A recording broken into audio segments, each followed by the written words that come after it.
Jafar express हमला। वफाकी वज़ीर रेलवे हनीफ अब्बासी का रेलवे के 2 शुहदा के लिए 1 करोड़ 10 लाख रुपए और शुहदा के बच्चों को नौकरियां देने का ऐलान। रेलवे पुलिस के स्केल पंजाब पुलिस के बराबर कर दिया। लाहौर में प्रेस कॉन्फ्रेंस करते हुए हनीफ अब्बासी ने कहा, हमसाया मुल्क की सरजमीन हमारे खिलाफ इस्तेमाल हो रही है। जिसने लड़ना है बराह रास्त लड़े, मगर बच्चों, बूढ़ों और खवातीन को निशाना बनाया गया। कौम को तकसीम करने की साजिश की जा रही है। रेलवे की सूरत हाल हम सब के सामने है, बेहतरी के लिए काम कर रहे हैं।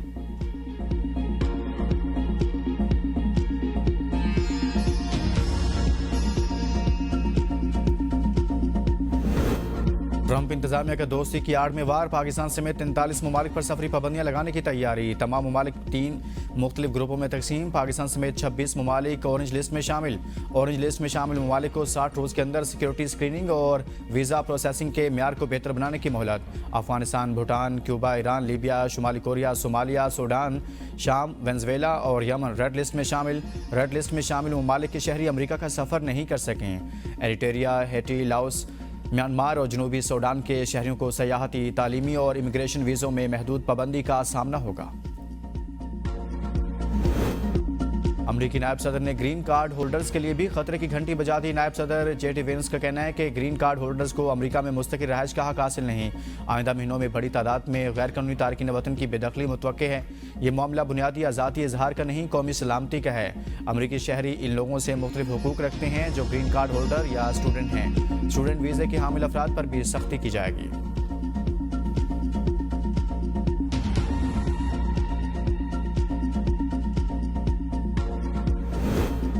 पंजाब में इत्तेहादी हुकूमत के मामलात। पीपल्स पार्टी और मुस्लिम लीग नून की कोआर्डिनेशन कमेटी का इजलास आज तलब। इजलास के बाद कमेटी अरकान के एजाज में इफ्तार डिनर भी गवर्नर हाउस में होगा। इजलास में पीपल्स पार्टी के शिकवे दूर करने की कोशिश की जाएगी।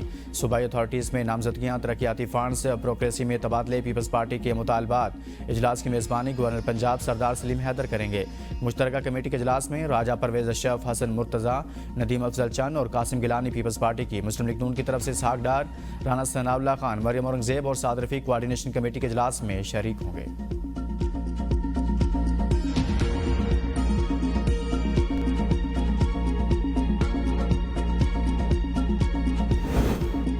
पाकिस्तान ने कर्ज प्रोग्राम पर सख्ती से अमल किया। बातचीत मुस्बत रही। IMF ने इक्तिसादी जायजा पर पाकिस्तान से मुतल्लिक एलामिया जारी कर दिया। एलामिया में कहा गया कि पाकिस्तान के साथ $7 अरब कर्ज प्रोग्राम पर जायजा के लिए बातचीत हुई। मजीद बातचीत ऑनलाइन जारी रहेगी। तवानाई के शोबे में लागत कम करने और मुआशी तरक्की की शरह बढ़ाने पर भी बातचीत हुई। पाकिस्तान के साथ सेहत आमा, तालीम की फ़रोग और समाजी तहफ़्फ़ुज़ के लिए भी तबादला ख्याल किया गया। कर्ज को कम करने के लिए माली पॉलिसी में सख्ती, महंगाई को कंट्रोल करने के लिए मॉनिटरी पॉलिसी मजबूत की गई। शोबा तवानाई में बेहतरी के लिए इस्लाहात की गई।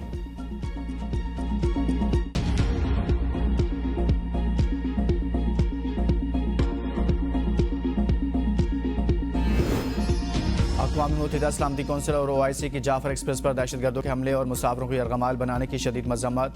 तमाम ममालिक से बैनुल अक़वामी कानून और सलामती कौंसिल की करारदादों के तहत हुकूमत पाकिस्तान के साथ भरपूर ताउन पर जोर। दहशतगर्दी बैनुल अक़वामी अमन और सलामती के लिए सबसे संगीन खतरात करार देने के आज़म का अयादा।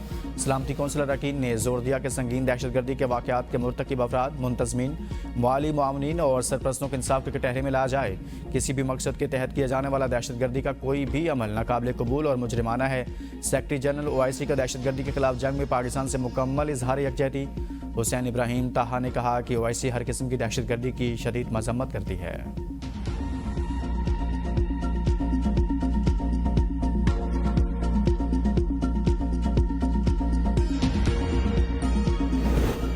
दानिश यूनिवर्सिटी को 190 मिलियन पाउंड की खतीर रकम से बनाया जा रहा है। साबिक चीफ जस्टिस फायज़ ईसा ने कहा कि इस पैसे से हमारा कोई लेना देना नहीं। वज़ीर आज़म शहबाज शरीफ का तकरीब से खिताब। कहा, फायज़ ईसा ने कहा कि इल्म नहीं, ये पैसा सुप्रीम कोर्ट के अकाउंट में कैसे आ गया। रकम को कौमी ख़जाने में मुंतकिल करने पर चीफ जस्टिस याहिया अफरीदी का शुक्रगुजार हूँ। मेरिट के बगैर इस यूनिवर्सिटी में किसी को दाखिला नहीं मिलेगा। दानिश यूनिवर्सिटी में मुस्तहिक और काबिल बच्चों को फ्री तालीम दी जाएगी। यूनिवर्सिटी में बेहतरीन तालीम, असासा, रिसर्च एंड डेवलपमेंट सेंटर्स होंगे। 14 अगस्त 2026 को इस यूनिवर्सिटी का पहला सेक्शन फाल हो जाएगा। दानिश यूनिवर्सिटी के ऑपरेशंस फंक्शन से हुकूमत का कोई ताल्लुक नहीं होगा। वफाकी वज़ीर एहसन इकबाल ने कहा, यह मनसूबा 190 मिलियन पाउंड रकम से बनाया जा रहा है जो पाकिस्तानी अवाम की मिल्कियत था। पिछली हुकूमत ने बदकिस्मती से इस रकम को अवाम से छीन लिया।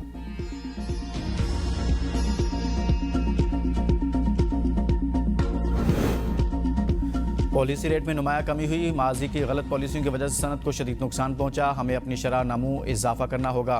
वज़ीर-ए-आज़म के मामले खसूसी हारून अख्तर खान के तकरीब से खिताब। कहा बैरूनी सरमाकारी पाकिस्तान में आ रही है, करेंसी को बाहर जाने से रोकने पर बात हुई। आप करेंसी को डंडे के जोर पर बाहर जाने से नहीं रोक सकते। सबसे पहले मुकामी सरमाकारी पर तवज्जो देना होगी। वज़ीर-ए-आज़म मुकामी ताजरों के लिए बेहतरीन इक़दाम कर रहे हैं। इस बजट में टैक्स में रिलीफ दिया जाएगा।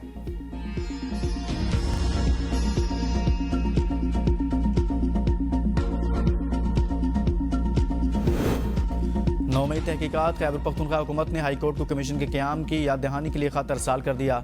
एडवोकेट जनरल शाह फैसल अतमान खेल की तस्दीक। कहा 27 जून 2024 को सूबाई काबीना ने जुडिशल कमीशन क़याम की मंजूरी दी। जुडिशल कमीशन क़याम के लिए हमने हाई कोर्ट को 2 खतूत भेजे, अभी तक कोई जवाब नहीं मिला। हम चाहते हैं कि 9 मई के हवाले से तमाम हक़ाइक़ अवाम के सामने आ जाएँ।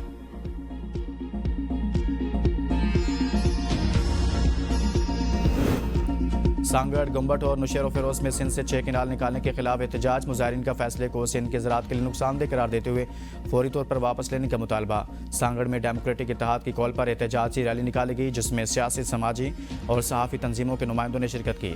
मुजाहिरीन ने इस फैसले को सिंध के किसानों का मुआशी कत्ल करार दिया।